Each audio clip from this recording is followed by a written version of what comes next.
Coming up today, the risk of developing serious medical conditions goes up for every woman at one single point in her life, the moment she starts losing estrogen. Today, we explore what science is teaching us about women's bodies as they approach menopause and how far we still need to go in recognizing this inevitable time in every woman's life.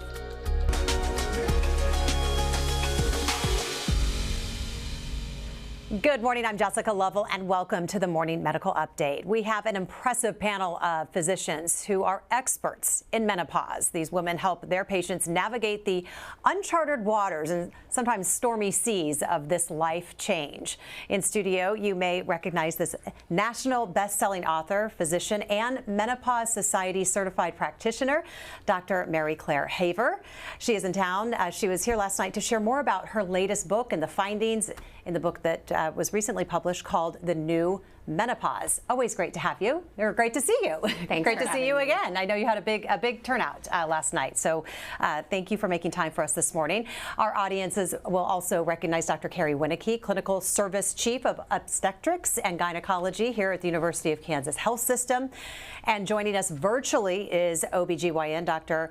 Madhuri Reddy. Both are also Menopause Society certified practitioners. Great to have both of you. Welcome, everyone. Well, before we get real with menopause, we're going to get teal in our morning rounds. The University of Kansas Health System is cheering on the Kansas City Current heading into the National Women's Soccer League playoffs. It's this weekend. Very exciting time. The club has had a fantastic first season in that brand new stadium. And as the official healthcare provider, the health system has been keeping players safe and in shape. We are joined by Dr. Nicole Linsky, Chief Medical Officer for the Kansas City Current, as well as a family medicine and sports medicine specialist here at the health system. Good morning. Good to see you. Yeah, good to be here. Exciting time, busy time for you. Very busy, very, very exciting. Yes, and you've been with the team all year. So does entering playoffs change your workflow at all? Not very much at all. Just really staying focused on keeping our players healthy and sustaining that winning mentality. So every single home game has been a complete sellout. What's it like? What's the energy like when you're down there on the sidelines? It is absolutely electrifying to see the enthusiasm and the support for our current athletes. It's been really fun to see. And we love this. The Current is donating money to the Adelaide C. Ward Women's Heart Center here at the health system for every goal scored. That is good news for us. The Current have scored more goals than any other team in the league, a record. How much has been raised? And then most importantly, where's that money going to go? Yeah, so the Current, like you said, has scored a record number of goals, set the league standard at 57. So that'll be $57,000 going to support heart health, which is also near and dear to women for making sure that they stay healthy going forward. I'm hoping one day I cannot ask you this particular question, but from your perspective, does it feel like women's sports is being taken more seriously? Yeah, absolutely. We have seen really what it means to invest in women's sports, not just for the NWSL Soccer League, but also for the WNBA, and the support that we've seen and the focus really. And really what we've seen come out of it is what happens when you invest in women's sports is you really get this fantastic experience of seeing how women can compete on this stage, and it's really been great to watch. Such an exciting time in Kansas City sports across really the board this whole year, right? Yeah, really. Well, good luck. More importantly, just have a really good time, Dr. Linsky. Yeah, absolutely. It'll be great. It will. Thank you so much.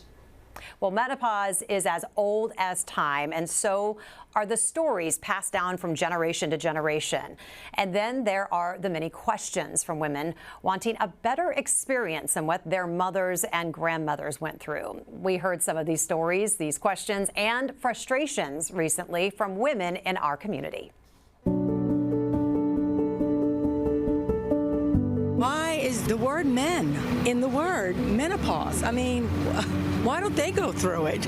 You know, I don't know. The hot flashes, the hormone, my hormones were just like through the roof. I was just so irritated, and it was a lot. It was a lot. All the symptoms that you go through, you know, the hot flashes in the middle of the night, you go to bed and you're cold and you cover up, and then all of a sudden you wake up in the middle of the night completely soaking wet. When you get hot, it's like an inside burning, and it's like hard to cool yourself down. And you just go through all these crazy emotions of standing in front of the refrigerator or sticking your head in the freezer, and it's like you want to cool down so bad, but your insides is like on fire. I think it involves more than you think, because everybody's like, oh, you're going to have hot flashes. It's joint pain. It's all kinds of stuff. I think it's more widespread inflammation from it. The body changes, the dryness, sometimes the achy. It hasn't been really bad, but I kind of wish I knew about some of the things the body was going to go through and the changes. I've gotten to the point where I've started recording them on my calendar. I was like, this happened that day, this happened that day. It's been interesting. You can see weight gain in people, and you can see like, oh gosh, she's losing her hair, but you don't see in your people like, she has no sex drive anymore.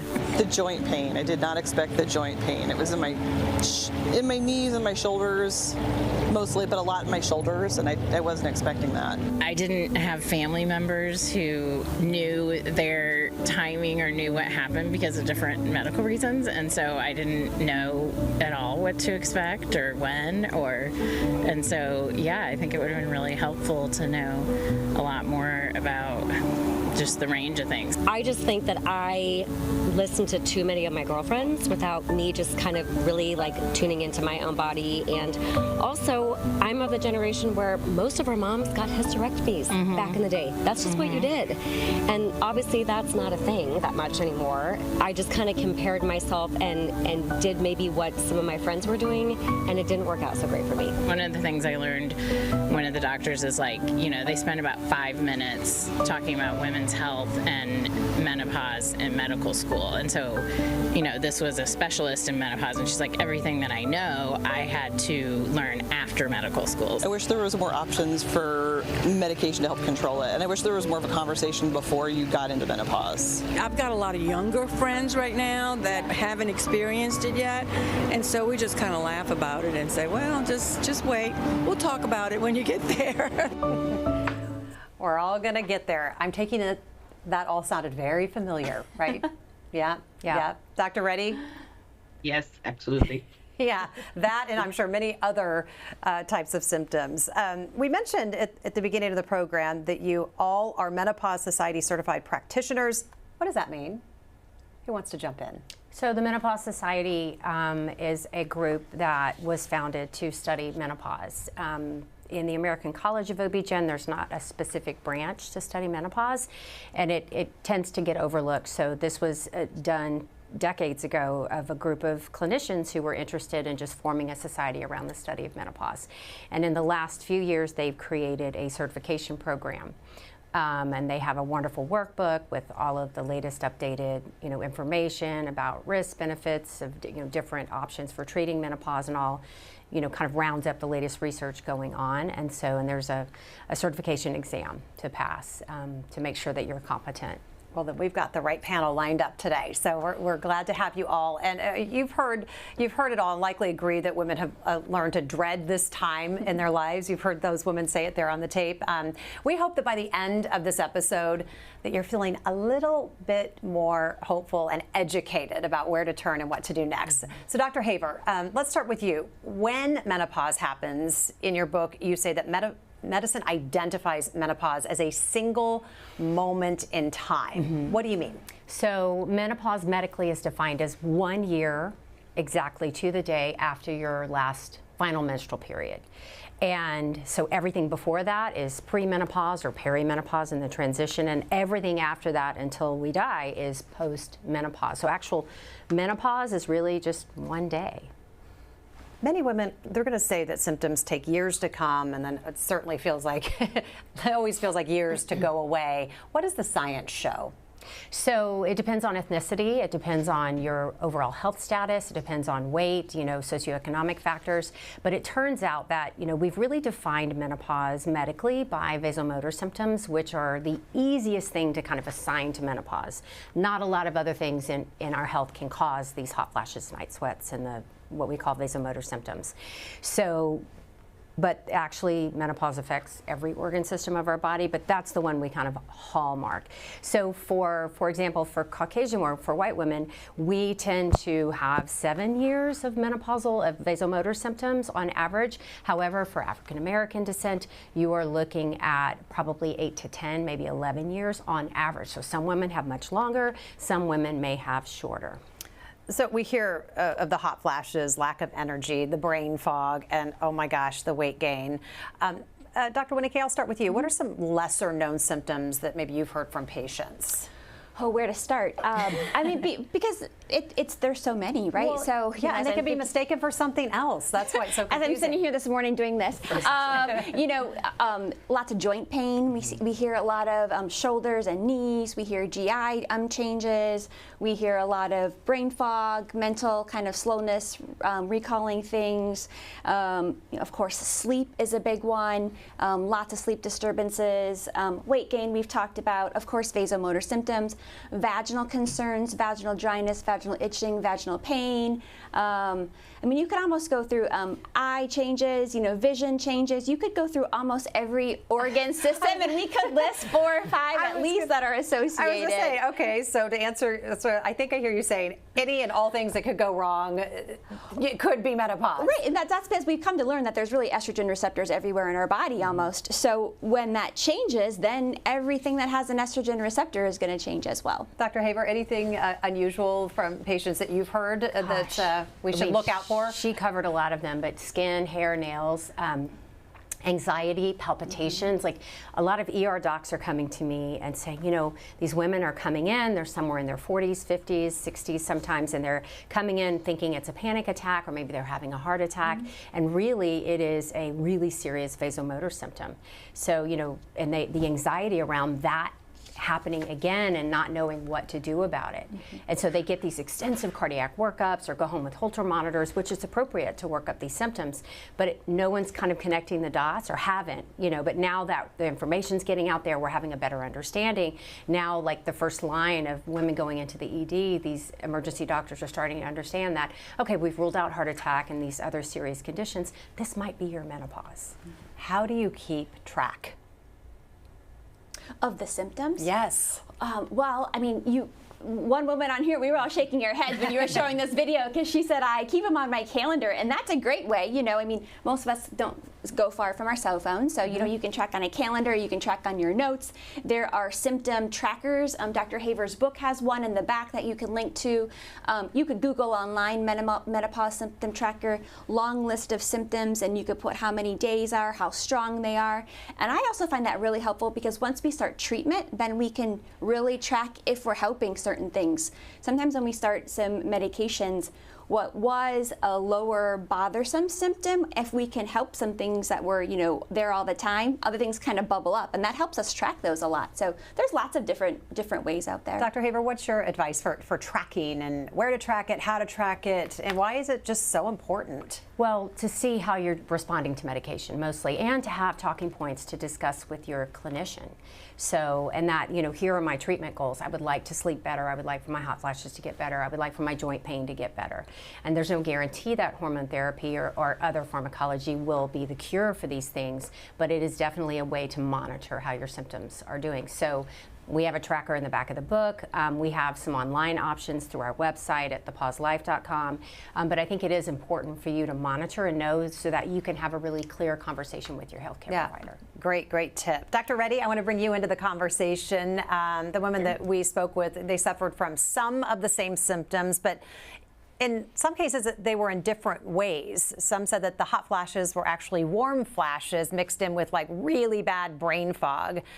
The good news is that most women don't suffer all of these things and all at once, but do we know why some women suffer more than others? Yeah, that's a good question, and it's a very frustrating question sometimes because we do not really know, why some women suffer more. There's a tendency sometimes that the menopause may be similar to what your mom went through, but I don't think you can really take that to the bank. So it's more, and also the more frustrating thing is there is no a level you can say that if you check hormone levels, this level will be this symptom or anything like that. So a lot of times there's not a good way to tell who will get what symptoms. And that's the reason why I think it needs to be very individualized when you talk to the patient and how you treat the patients. So Dr. Haber, in your book, you talk about the lack of scientific study around menopausal medicine. You described research went wrong over the past 20 years.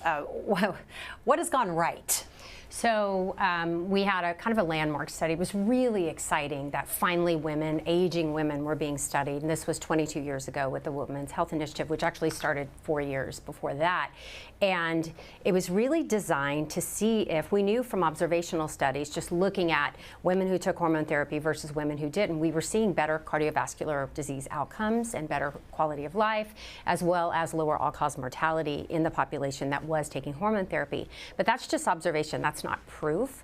Proof is a randomized controlled study. So this was a huge, large-scale, tens of thousands of women going in to see if it was actually protective for cardiovascular disease. And the design was starting with a much older population than we tend to start hormone therapy. The average age was 63.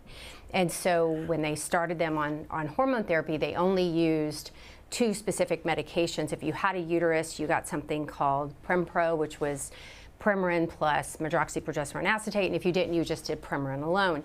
And so then the outcome of the studies, they stopped the study early because the arm with the progestogen had seen a very slight, not statistically significant increased risk of breast cancer, called a press conference, pulled that genie out of the bottle and scared the entire world away from hormone therapy that it caused breast cancer. Well, that data has been reanalyzed, deaggregated, looked at it based on age, and it turns out the estrogen-only arm saw a decreased risk in breast cancer, but it really has perpetuated through press, through media, through medical teaching, and it stopped really most meaningful studies around aging women and hormones. Until now, we're starting to see a resurgence. The interest, this Generation X is not putting up with this. They don't want to suffer like their mothers did. They're not going to do it quietly. They're demanding more options, more treatment, more therapy. So we're seeing increased interest. Every day I get a PubMed alert on every article that comes out with menopause or perimenopause, and it's getting bigger and bigger and bigger, and it's worldwide. So we're starting to see more information, more education. There was the Women's Health research funding for $150 million that just got signed in a few months ago to increase funding and education around women's health outside of reproduction. And you say, women now not wanting to put up with what moms and grandmas put up with. I don't even remember the word menopause being brought up growing up. I mean, my mom had a hysterectomy, so it just wasn't a conversation. It really was not until you got older and you could start Googling things and finding out what in the world is going on with my body. But so the hope is coming in the way of people paying attention. Right, and my daughter is in medical school, so she's a second-year medical student, and she is. Now again, I'm her mother, so it's a little biased there, but she is really hyper aware of not only just talking about menopause and hot flashes, but the gender health gap. I mean, this is a bigger conversation than just hot flashes. This is women are less healthy than men after menopause. And we are having poorer outcomes overall, poor quality of life, more nursing home admissions, higher cognition deficits, and much higher frailty risk. And how do we, menopause is kind of a starting point, but really talking about how do we age healthier? Well, menopause, it just seems like it's always been just kind of like a punchline. I mean, it's just something, you talk about. I mean, I think they even have, don't they have a musical about it or something? Menopause the musical? Yeah, I mean, so it's, I think it's something that has kind of been brushed away and something like, you deal with it quietly and just deal with it. So not today, though. And that impact, I think, has affected generations of physicians as well. True. Because when people weren't talking about or asking for it, and, when the WHI came down, we really weren't educating about it either. So, I remember I went probably 6, 7, 8 years without ever writing a prescription for hormone therapy at all, just because no one talked about it, no one asked for it, no one was comfortable doing it. So now we're really kind of starting off at that kind of ground zero again. It's really exciting, and that's, I think, as Dr. Haver said, it's pulling in the need to identify women's health outside of just general reproduction too. Dr. Reddy, where do you stand on hormone therapy? Well, I stand on saying that majority of the people are safe to take it, and I think we should prescribe it a lot more than we normally do. I think the legacy of WHI still lives on in some of the physicians who are not dealing with menopause all the time. So I think we have to fight that, and I think and also let the patients know that it's an option for you, and it's a safe option. You don't have to suffer through the symptoms. And we hear a lot about bioidentical hormones. What does that mean? Bioidentical hormones technically means that the hormones that you are taking are chemically identical to the hormones that your body would normally make. And then there are some places where they say compounded bioidentical hormones. Those are the hormones that are made in the compounding pharmacies. They have a whole different kind of connotation because they're not approved by FDA, so they may have issues with the levels in each dosing and things like that. But bioidentical hormones by themselves just means chemically they're identical to what your body is making. Dr. Haver, you are also a certified culinary medicine specialist in medical nutrition. I'm going to start with you because actually last night I was Googling foods to eat to help you lose weight when you're in perimenopause. It's actually on my phone. I was scrolling and trying to find anything, and I'm like, I already eat that, I already eat that, I already eat that. So does it matter what we eat when we're going through perimenopause and menopause? It matters what you eat at all times of your life. And what's special about perimenopause and menopause is that we're seeing increasing inflammation just with no changes in diet and exercise. A woman can expect to have increasing changes in her visceral fat, and so just from the hormone changes. So premenopausal women age match. So we all go through menopause at different ages. Kind of thank God, because it makes the research easier to prove these things. So if take 50-year-old women, some pre, some postmenopausal, right? The premenopausal women can expect to have 7% of her total body fat to be visceral, which is the intra-abdominal fat around our organs. You take that woman through the menopause transition, that will increase to 23% with no changes in diet and exercise. Why do we care? Because visceral fat is biologically more active and more inflammatory, and its higher amounts of visceral fat are linked to hypertension, diabetes, stroke, and 7 of the top 10 causes of death in women. So what can we do nutritionally? So we know, looking at the data on the menopausal women who were studied, women who have diets higher in fiber, so 25 grams or more daily fiber per day, and most of that fiber should, if not all, should come from food. And so, they've looked at African American women and cognition scores and fiber intake. The benefits seem to max out for women around 32 to 35 grams per day. So and most women are getting 10 to 12 grams in the Western diet. So we have, a lot of things we can do there, which is increasing fiber intake. Watching your added sugars. Sugars have gotten a bad rap through the keto movement, but sugars found in natural foods, fruits and vegetables and dairy, actually is wrapped up with so many other nutrients, protein, anthocyanins, vitamins, minerals. And fiber, you blunt the effects of the rise of sugar in your bloodstream, so your insulin levels are lower. So women who limit those added sugars added in cooking and processing, and alcohol to less than 25 grams a day tend to have less visceral fat. There's been some decent studies looking at probiotic intake, either through supplements or, but I prefer my patients to get it through food if they can. Supplements, and this is a doctor who sells supplements, so full disclosure, should never take the place of good nutrition. Your nutrition goals should come from food, and we only supplement when there's gaps. Thank you for explaining the science behind the foods that we eat and why they're so important. We know that you have questions out there. You can use the chat on YouTube or Facebook. You can email the Medical News Network. All of that information is there on your screen. Dr. Reddy, how do you want patients to prepare themselves for their visit with you? That's a good question. And I think, I'm a menopause person. So somebody coming with menopause, I know I am willing to, I want to give you hormones. I want to make sure your life is better. But I think what helps me knowing is the past medical history. Like if there is hypertension, how is it being treated? If there's coronary artery disease, what's going on? What stage is it at?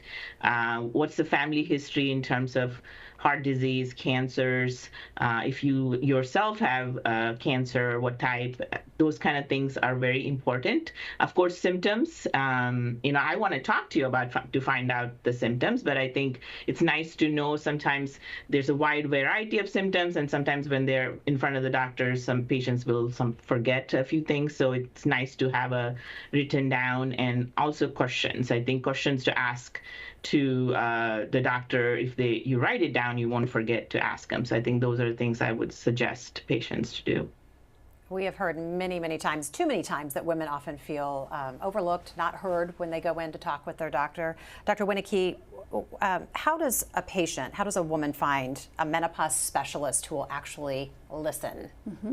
Well, I think we talked a little bit earlier. I think there's a couple different ways. I was going to say the North American Menopause Society, but now a new name. I have to retrain myself. The Menopause Society website, you can look on there. You put in your zip code or address, and it will have two different types of providers on there. The first of which is someone who says, hey, I have an interest, and I've signed up to join this society. And then there's those that are certified, as Dr. Haver mentioned earlier, who have passed a test and have to continue on CME or continuing medical education specifically for menopause. So that's a great start. Dr. Haver's website does have options to look for the same sort of way about local addresses and patient testimonials, and then ask friends. I frequently, my patients will tell, I'm going to tell my friends about you, and then the next person comes in, well, you know who told me, and suddenly you're like, gosh, I want to go to that book club, Right. But it's just word of mouth, I think. But if you don't have that, I think it's always better to have someone local.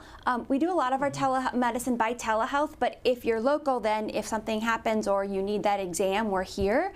But if you're in an area, I know because people watch the show across the United States, is that if you are in an area that you don't have a provider that has that sort of interest or willingness to listen, there are national telehealth companies that are providing menopause care as well.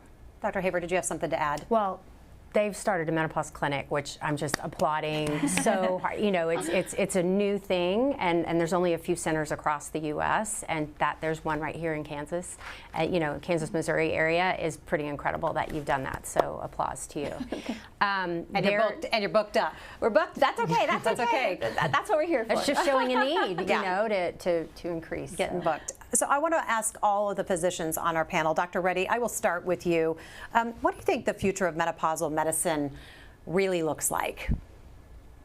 I think it looks good. Honestly, I'm optimistic. I think the pendulum swings in a lot of the medical kind of things we do.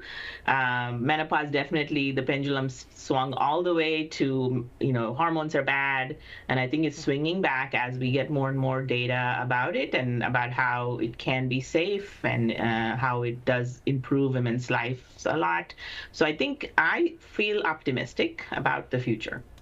Dr. Haver, can you keep the good news going? Same. I see, in increasing educational efforts across, I lecture to medical schools and residencies across the U.S., mostly through Zoom, so it's pretty special. I get to be here in person.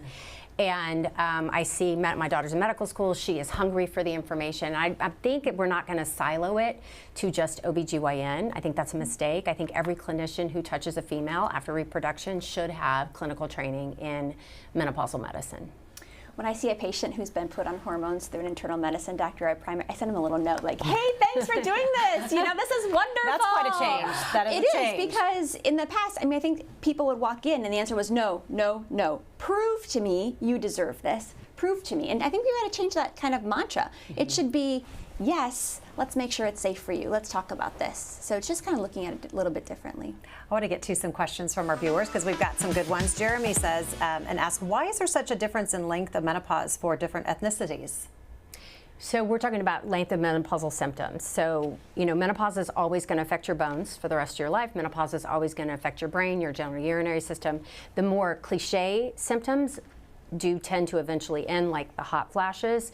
So we're not sure. We need a lot more study as to why do different ethnicities, different weight, different body types, different background and upbringing have these differing, symptomatology. And to be clear, hot flashes are a bell ringer. Women who have severe hot flashes have more serious cardiovascular disease, higher risk of stroke, more incidence of diabetes. So it's not just annoying. They're incredibly annoying because I had them, but it's also, a bell ringer for chronic disease. Listen to your body. Joe has a question. She wants to know, when you have had a hysterectomy in your early 30s, how do you know when menopause should happen? Or if? Well, as Dr. Hayward mentioned, menopause is this day after 1 year after your last period, right? And I think that we are so focused on that day, but if we take a step back and talk about symptoms, so I'm less concerned about that day of menopause, but I want to know about your symptoms. So if you don't have a uterus, you're not going to have menses anymore. But let's talk about your symptoms. If you're having symptoms that are bothersome, then we know that you're at least in that transition period or could be in menopause. There are blood tests that can be ordered, but they aren't very reliable and don't tell us exactly things like Dr. Reddy shared with us earlier this morning. So it's really listening to your symptoms.